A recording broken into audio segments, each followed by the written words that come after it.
আসসালামু আলাইকুম ওয়া রাহমাতুল্লাহি ওয়া বারাকাতুহু। সকলে বলি আলহামদুলিল্লাহ। মাগরিবের পর থেকে এই পর্যন্ত যা আলোচনা হয়েছে কোরআন এবং হাদিসের আলোকে আমাদেরকে সেই অনুপাতে চলার মাওলা করিম যেন তৌফিক এনায়েত করেন, আমিন।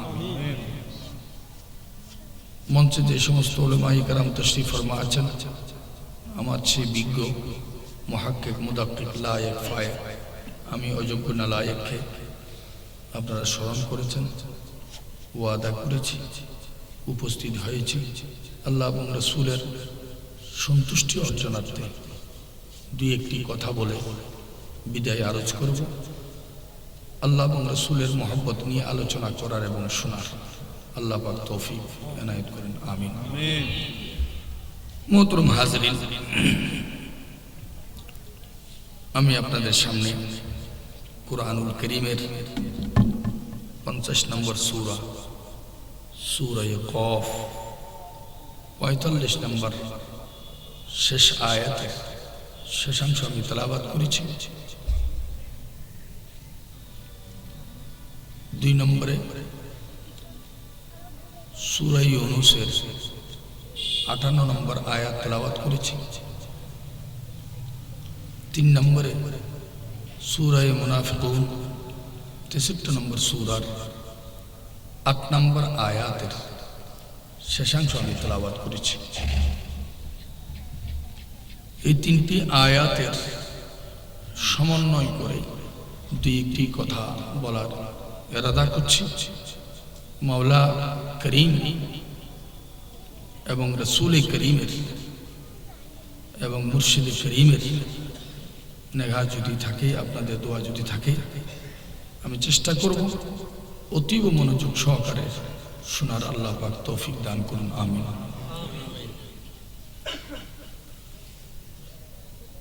আমরা ছোটবেলায় দেখেছি বছরে একটা হইতে 2টা প্রোগ্রাম হতো। যাদের বয়স 50, 45, 50, 60, 70 হয়েছে,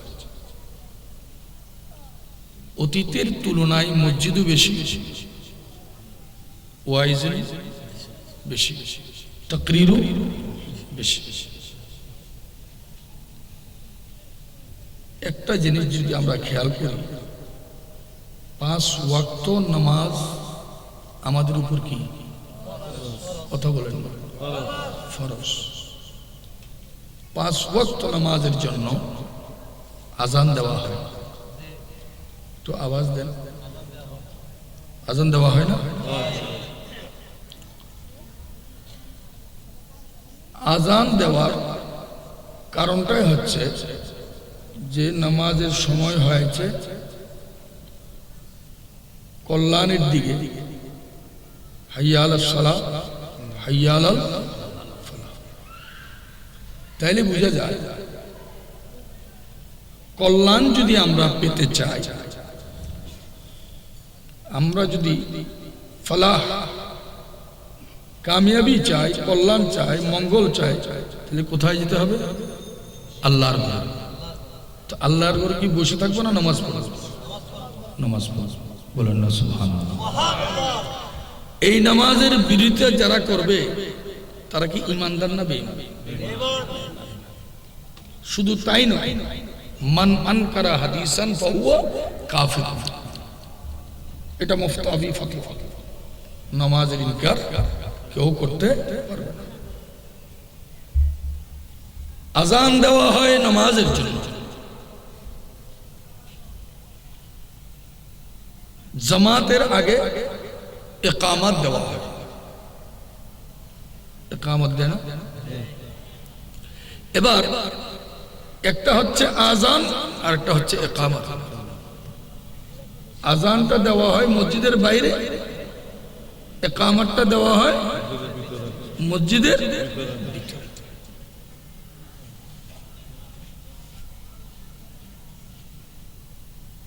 এই ইকামত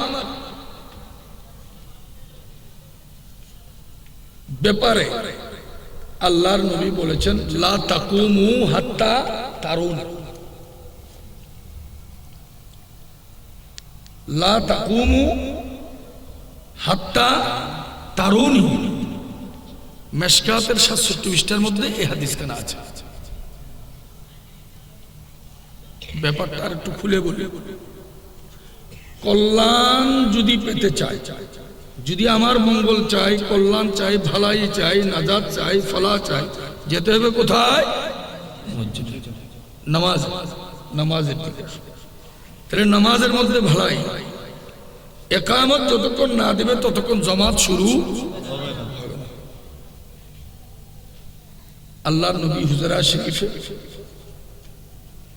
মুয়াজ্জিন একামত দিচ্ছেন।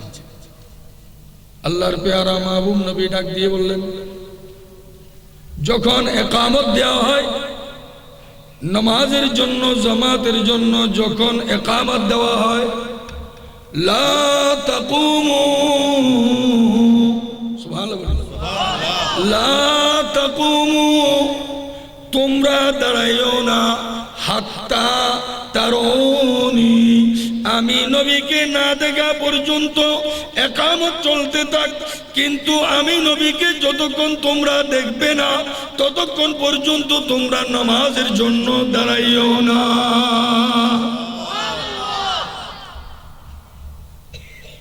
এবার আমাদের মসজিদে যদি আমরা দেখি, ইমাম সাহেব দাঁড়াইয়া বলে একামত, কাতার সোজা করুন, কাতার কি করুন? সোজা করুন। এখন আমার প্রশ্নটা হচ্ছে, এই ইমাম সাহেব এই হাদিসটা পড়ে নাই, এই মশলাটা কি জানা? এই জন্য আহলে সুন্নাত ওয়াল জামাতের আকীদায় বিশ্বাসী যারা, ওই সমস্ত ইমামরা বলে থাকেন হাইয়া আলাস সালাহ এবং হাইয়া আলাল ফালাহ না বলা পর্যন্ত কেউ দাঁড়াবেন না। ঠিক আছে? তাহরিমা, হারাম। তো আপনি যাচ্ছেন কল্যাণ পাওয়ার জন্য, ওখানে আপনি হারাম করে ফেললেন, কোনো ফায়দা আছে? এবার প্রশ্নটা হলো, লা তাকুমু হাত্তা তারুনি থেকে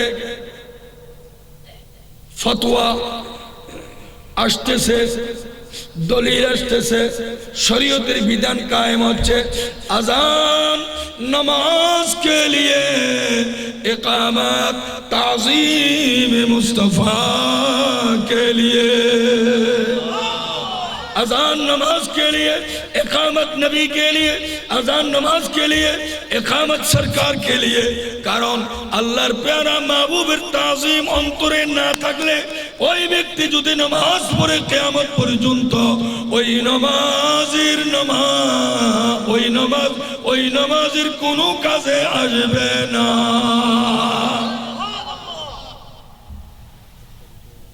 সিদ্দিক আকবর রাদিয়াল্লাহু তাআলা নামাজের ইমামতি করছেন। হযরত উলামায়ে কেরামের জবানে পাকে আমরা শুনেছি, নবী যখন আসতেছেন তিনি সাজ্জাদা থেকে, জায়নামাজ থেকে, মুসাল্লা থেকে নিচের দিকে এসে পড়লেন। সুবহানাল্লাহ। তাইলে সিদ্দিক আকবরের আকীদা হলো, তুমি নামাজে থাকো, নবীর আগমন হয়েছে, যেই অবস্থায় থাকো নবীর তাজিম করা উম্মতের জন্য ফরজ। এবার কেউ যদি বলে নামাজ নবীর খেয়াল করা যাবে না, তাহলে সিদ্দিক আকবরের আকীদার সাথে মিলল? আল্লাহ পাক বুঝার তৌফিক দান করুন, বলেন না আমিন। হুজুর পাক সাল্লাল্লাহু আলাইহি ওয়াসাল্লাম তলব করেছেন, এক সাহাবা নবীর আহ্বানে সাড়া দেয় নাই। নবী জিজ্ঞেস করেছেন, তুমি কেন আসলে না? বলে, ইয়া রাসূলুল্লাহ, আমি নামাজে ছিলাম। ইয়া আইয়ুহাল্লাযীনা আমানু ইসতাজিবু লিল্লাহি ওয়া লিরাসূলি ইযা দাআকুম। দা, এটা ওয়াহিদ মুযাক্কারে গায়েবের সিগা। দা মাজির সিগা। কারণ আল্লাহ ডাকলে তো আপনি শুনবেন না, কারণ আল্লাহর ডাকের তো আমাদের মতন আওয়াজ নেই, বলেন না সুবহানাল্লাহ। আল্লাহ পাকের কালামের কোনো আওয়াজ, স্বর নাই। তো আল্লাহ নবীকে শিক্ষা দিয়েছেন, আল্লাহ মানে রব্বি, আল্লাহ মানে রব্বি। मेरे रब ने मुझे सिखाया, बुइस्तु मुअल्लिमान। चित्कार दिए बोलूं सुभान अल्लाह। मोहतरम हाज़रीन, এটা বললাম এই জন্য, আসসালাতু মিরাজুল মুমিনিন, মেরাজ নামাজের মধ্যে আল্লাহর সাথে বান্দার কি হয়? মেরাজ হয়, দিদার হয়। বলেন না সুবহানাল্লাহ। এটা বলেছেন কে? আমার নবী। কেন বলেছেন? আল্লাহর সাথে দিদারে গেলেন লামকানে, বলেন রব্বুল আলামিন আপনার সাথে আমার দিদার হয়েছে, আপনার সাথে আমার দিদার হয়েছে, আমার উম্মতের সাথে আপনার সাথে দিদার হতে হবে। আমার নবী ঘোষণা দিয়েছেন আসসালাতু মিরাজুল মুমিনিন। দৈনিক কবার? 5 বার। যেই নামাজে নবীর মোহাব্বত, নবীর তাজিম, নবীর প্রতি তৌকির রেখে যারা নামাজ পড়বে, এই নামাজ দিদার। নবীর প্রতি আদব না থাকলে এই নামাজ মেরাজ হবে না। মোহতরম হাজরিন, শুধু তাই নয়, আপনি মসজিদে ঢুকছেন, মসজিদের দরজায় লেখা আল্লাহুম্মা ইফতাহ লি আবওয়াবা, বলেন না, বাকিটা তো আপনারা জানেন। আল্লাহুম্মা ইফতাহ লি, কোন দেশে আসলাম আল্লাহ জানে। আপনাদের উত্তর পাশে যত বড় মাদ্রাসা আলামে মুলরি করে বিলে আসছি রে পরে হসিরে বলি আল্লাহ আল্লাহুম্মা ইফতাহ লি আবওয়াবা রাহমাতিকা, আল্লাহুম্মা ইফতাহ লি, হে আল্লাহ খুলে দাও আমার জন্য আবওয়াবা রাহমাতিকা, তোমার রহমতের দরজা সমূহ আমার জন্য খুলে দাও। প্রত্যেক মসজিদে লেখা, কিন্তু আল্লাহ পাকের একটা শর্ত এবং কন্ডিশন হলো আমি দেব, কিন্তু আমার নবী মাধ্যমে দেব। আমার নবীর মাধ্যম ছাড়া দেওয়া যাবে না। মনে করুন আমি একটা মাদ্রাসায় পড়ি, আপনিও পড়েন, ছুটির দরকার, ক্লাস টিচার যদি সুপারিশ না করে, প্রিন্সিপালের বাবারও ক্ষমতা নাই ছুটি দেওয়ার, ওয়ার্ড কমিশনার যদি এটাকে ফরওয়ার্ড না করে, এমপি সাহেব কিছু করার ক্ষমতা নাই। আল্লাহ পাক রব্বুল আলামিন সংবিধান তৈরি করেছেন, হাকিম নড়ে হুকুম নড়ে না। আল্লাহ বলেন কুল কায়নাত আমি বানাইছি যেই নবীর কারণে, আমি আল্লাহ সবকিছুর মালিক, কিন্তু আমার থেকে পেতে হলে আমার নবীর সুপারিশ লাগবে। আল্লাহু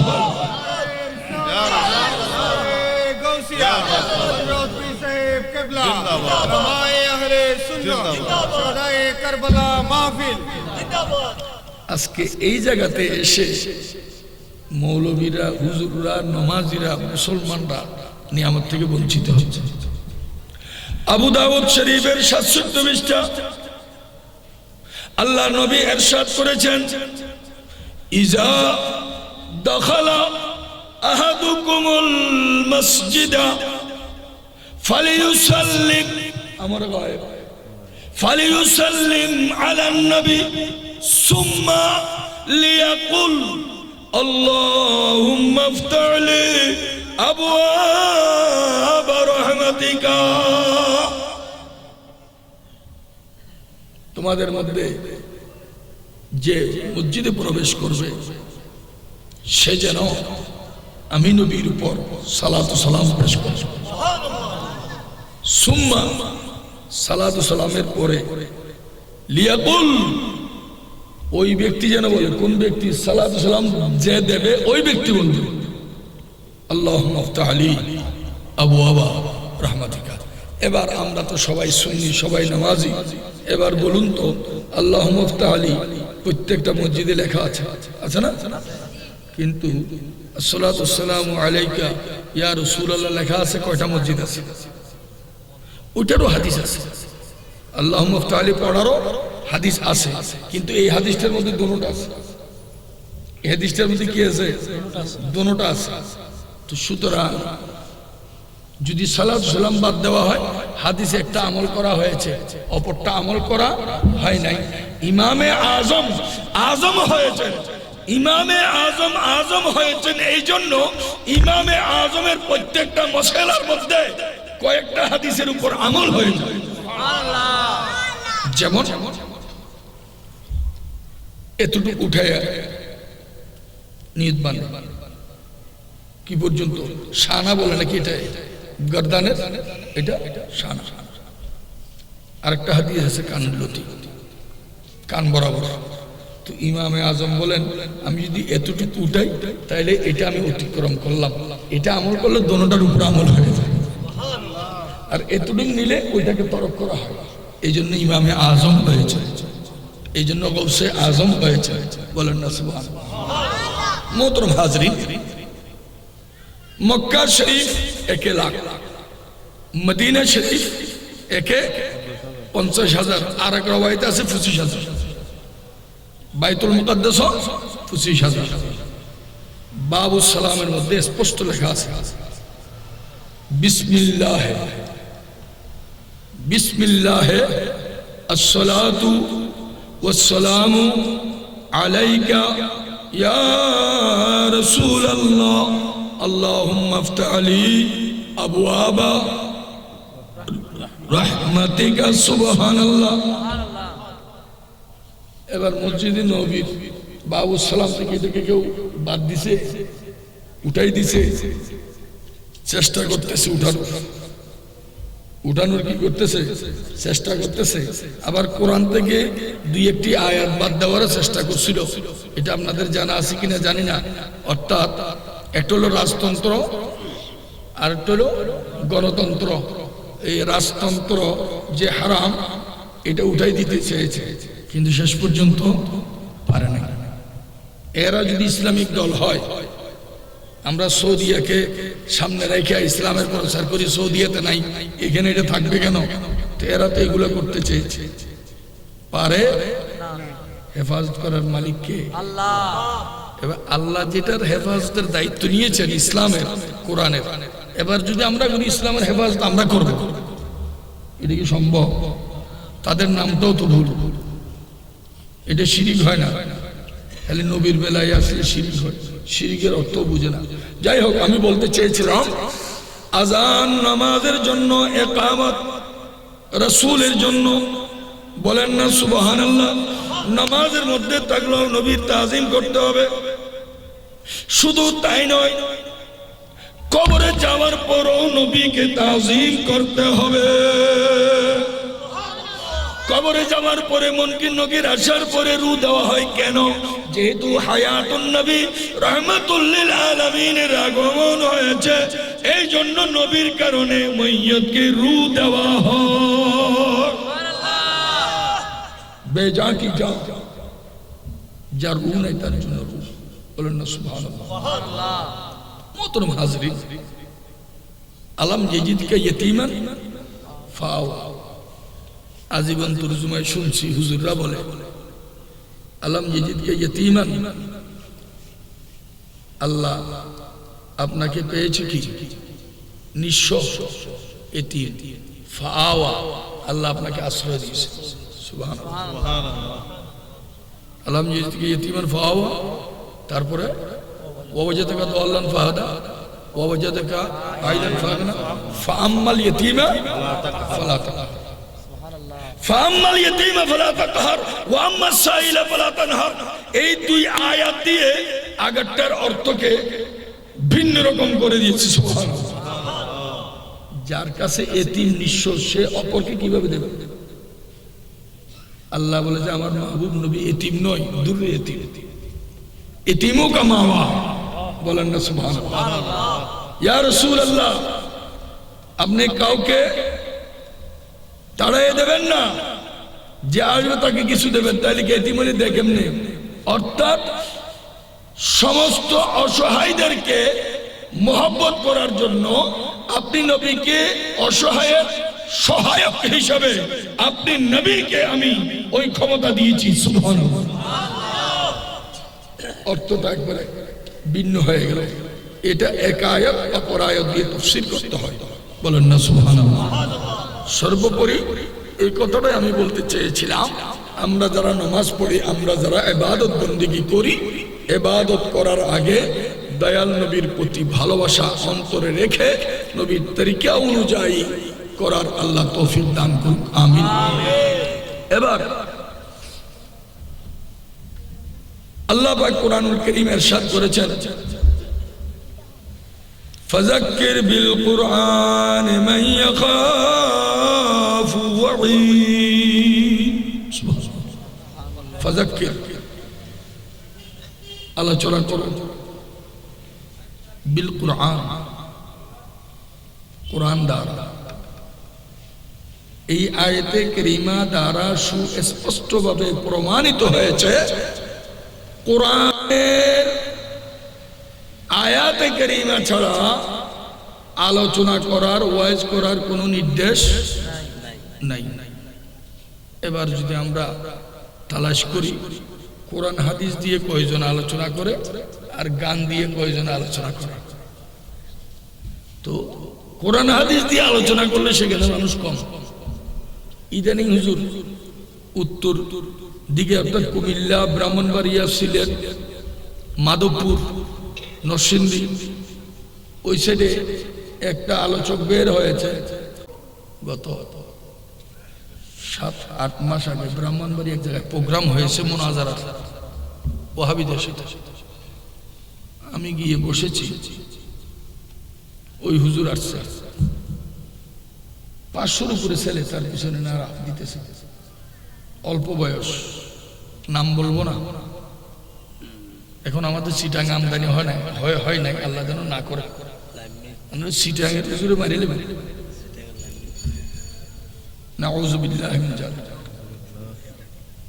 আমাকে দেখার পরে কদম বুঝি করে বলছে, হুজুর আমি যাচ্ছি, আপনি জান।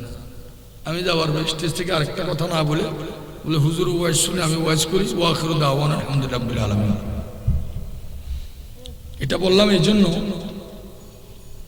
হুজুগে পড়ে আলোচনা শুনবেন না, কোরআন এবং হাদিসের আলোচনা শোনার চেষ্টা করবেন। ঈমান আকীদা মজবুত হবে এবং জান্নাতের একটা যাওয়ার সার্টিফিকেট হবে। সুবহানাল্লাহ। আল্লাহু আল্লাহ জিকিরের মধ্যে বলে হুইয়া হু হুইয়া হু হুইয়া হু কিতাবে আছে। নাউজুবিল্লাহ হইলো তো টিয়া দিয়ে আনাই দিলে তোমার হুজুর হক দিয়ে আনার বলে আল্লাহ কবুল। গভীর মনোযোগ। ফাযাক্কির বিল কুরআনে মান ইয়াখাফু ওয়াঈদ। আল্লাহ পাক রব্বুল আলামিন ইরশাদ করছেন, ফাযাক্কির বিল কুরআন, কোরআন দ্বারা আলোচনা করো। মান ইয়াখাফু ওয়াঈদ, মান ইসমু মাউসুল, যবিল উকুলের জন্য, যার আকল আছে তার জন্য মান, যার আকল নাই তার জন্য মা। আবার মা হাযা মা কুনতা তাকুলু ফি হাযা হাক্কে হাযা। আবার বালাগতের কায়দার মধ্যে রাসূলের ব্যাপারে মা আসছে, মন নন মা, বলেন না সুবহানাল্লাহ। এটা বেমিসাল বেনজিরের জন্য, এটা বালাগতের অন্য কায়দা, বলেন না সুবহানাল্লাহ। ফাযাক্কির বিল কুরআনে মান ইয়াখাফু ওয়াঈদ, কোরআন দ্বারা আলোচনা করো। মান, যার আকল আছে, যার বিবেক আছে, ওই ব্যক্তিকে কোরআন দ্বারা আলোচনা করে শোনাও। তাইলে এই আয়াতে কারিমা দ্বারা প্রমাণিত হয়েছে যবির উকুল ছাড়া, আকল ছাড়া, বিবেকবান ছাড়া কোরআনের আয়াতের তরজমা তাফসীর আলোচনা বুঝবে না। আকলদার ছাড়া বুঝবে না। এবার আকলদার কে? জাওয়াহিরুল বিহার কিতাবের 2য় খণ্ডের 165 পৃষ্ঠার মধ্যে ইউসুফ নবহানী রাহমাতুল্লাহ আলাইহি এই হাদিস কারে উল্লেখ করেন। قال النبي صلى الله عليه وسلم আউয়ালু মা খালাকাল্লাহুল আকলা, আল্লাহ পাক রব্বুল আলামিন সর্বপ্রথম আকলকে সৃষ্টি করেছেন। সুবহানাল্লাহ। অপরজনে এতরাজ আরজ করেন, সওয়াল করেন, হুজুর আকল প্রথম মানে তো নবী, বলে আকল মানি নবী, নবী মানে আকল। সুবহানাল্লাহ। আকল মানি নবী, নবী মানি আকল। তার দলিল হলো আবু জেহেলকে বলা হতো আবুল হেকম, জ্ঞানীর বাবা। কিন্তু আমার নবীকে নবী হিসেবে স্বীকৃতি না দেওয়ার কারণে সারা পৃথিবীর মানুষ জ্ঞানীর বাবা বলেছে, আবুল হেকম বলেছে, কিন্তু দয়াল নবীর নবুয়তের জবানে বলেছেন আবু জেহেল। সারা পৃথিবীর মানুষ আবুল হেকম বললে চিনি না, আবু জেহেল বললে চিনি। নবীর জবানের একটি শব্দ বের হওয়াতে সারা দুনিয়াতে ওই নামে সে পরিচিতি লাভ করেছে। কোটি জনের কথা নবীর পাক জবানের এক কথা, বলেন না সুবহানাল্লাহ। মোহতরম হাজরিন, এবার মান, এখানে একটা চিকন কথা, গভীর মনোযোগ। মান, মিম নু জবর, মনের মধ্যে হরফ কয়টি? আওয়াজ দেন না। মন লিখতে হরফ কয়টি? প্রথম হরফ মিম, সবাই বলি মিম। মানের প্রথম হরফ, মানের প্রথম হরফ, শেষ হরফ প্রথম মিম শেষে নুন, প্রথম মিম শেষে নুন। মান মানে আকলওয়ালা। এবার মুসলমানের প্রথম হরফ, মুসলমানের শেষ হরফ, মুমিনের প্রথম হরফ, মুমিনের শেষ হরফ। আয় আল্লাহ, কারণটা কি? ইয়া আইয়ুহাল্লাযীনা আমানু দুখুলু ফিস-সিলমি কাফা ওয়া লা তামুতুন্না ইল্লা ওয়া আনতুম মুসলিমুন। বিভিন্ন আয়াতের মধ্যে মুসলমানের কথা বলা হয়েছে, মুমিনের কথা বলা হয়েছে। বলে যে মান মানে আকলওয়ালা, মনের প্রথম মিম, মুসলমানের প্রথম মিম, মুমিনের প্রথম মিম, মুসলমানের শেষে নুন, মুমিনের শেষে নুন, মনের শেষে নুন। অর্থাৎ যে আকলওয়ালা হবে সে ইসলাম ধর্ম কবুল করে মুসলমান হয়ে যাবে, সে মুমিন হয়ে যাবে।